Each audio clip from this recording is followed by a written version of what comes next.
वसुदेव, मैं तुम्हें अपनी बहन नहीं अपने प्राण सौंप रहा हूँ। इसका ध्यान रखना। आज के बाद मथुरा नगरी सूनी हो जाएगी। देव की वसुदेव की जय। देव की वसुदेव की जय। देव की वसुदेव की जय।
वर्षों तक एक उदाहरण की भांति याद किया जाएगा।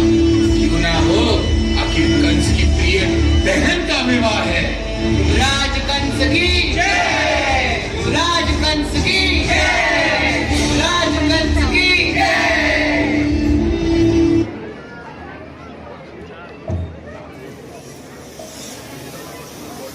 नीचे उतरो।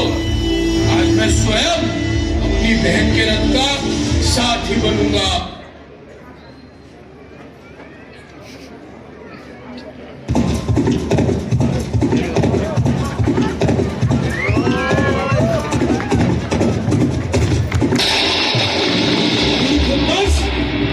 जिस बहन को तू इतना प्रेम दिखा रहा है, उसी का 8वां पुत्र तेरा काल होगा।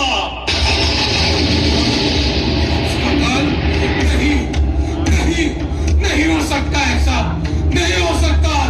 असंभव, असंभव है ये, असंभव।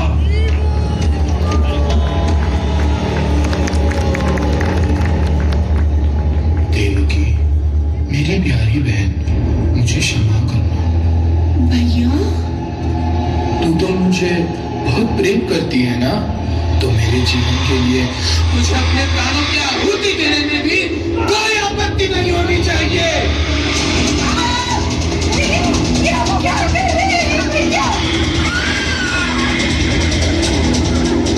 कंस का काल ना कभी पैदा हुआ था और ना कभी होगा।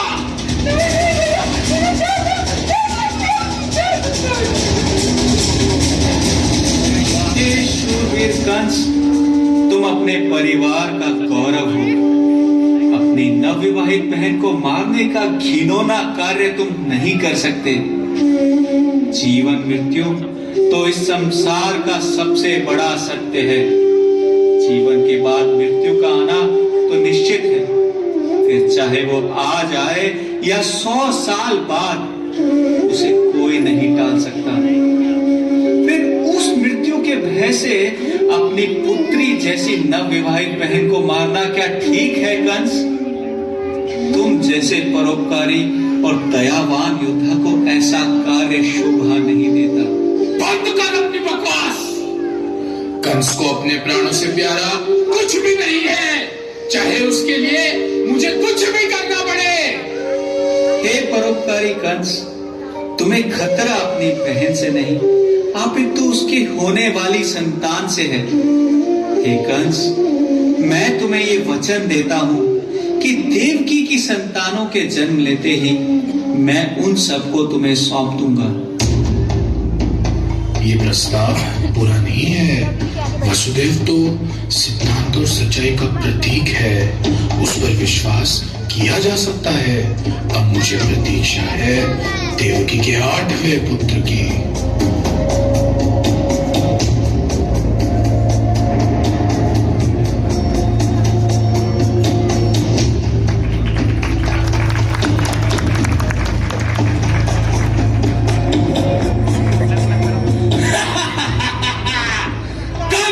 शब्दकोश में क्षमा नाम का कोई शब्द नहीं।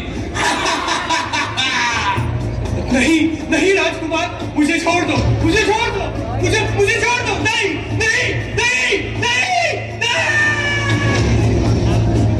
कंस, जैसा मैंने वचन दिया था, ये मेरा और देवकी का पहला पुत्र है। वासुदेव, सिद्धांतवादी वसुदेव, इसलिए तो तुम मुझे अति प्रिय हो।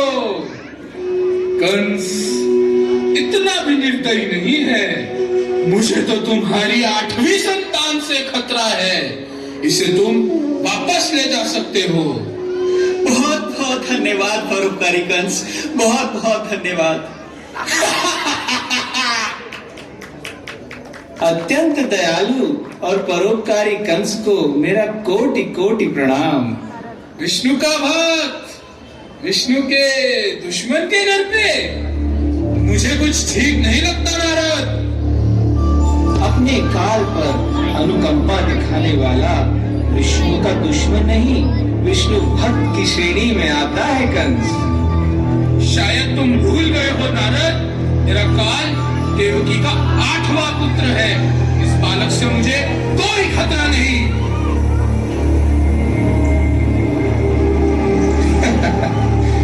पहला 8वां, पहला 8वां, पहला 8वां। पहेलियां मत पूछो नारद, ऐसा कुछ है जो कंस को नहीं पता है।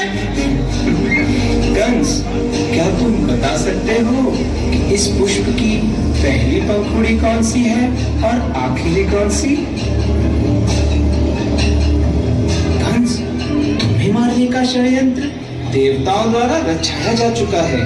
तुम्हारे पिता उग्रसेन, वसुदेव और देवकी भी इस षड्यंत्र में शामिल हैं। तुम तो एक असुर हो, क्या तुम्हें ज्ञात नहीं कि देवताओं और असुरों में कभी मैत्री नहीं हो सकती?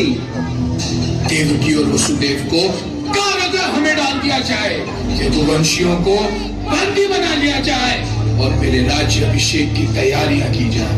मेरा काल नहीं बचना चाहिए, मेरा काल, चाहे मुझे उसके लिए कुछ भी करना पड़े।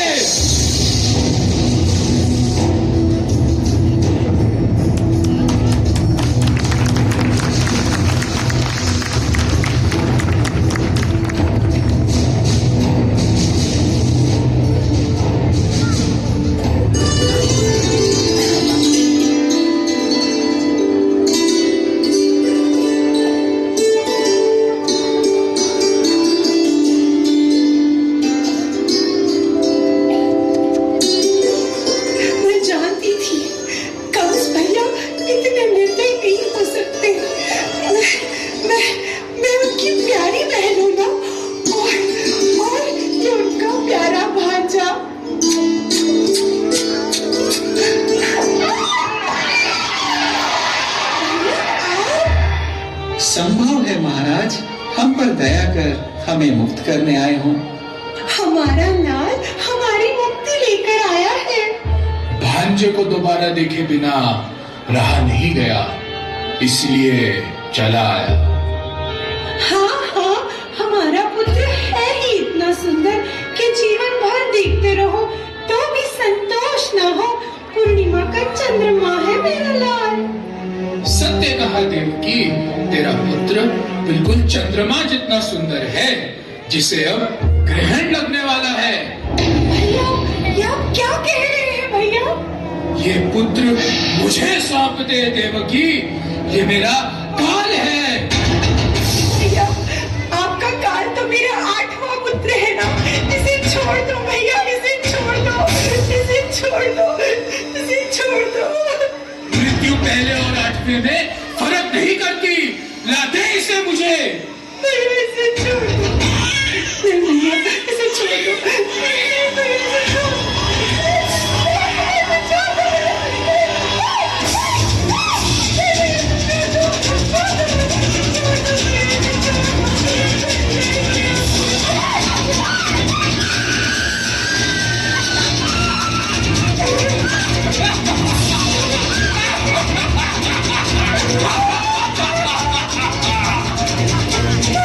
इस तरह कंस ने देवकी के 6 पुत्रों का वध कर दिया। जब देवकी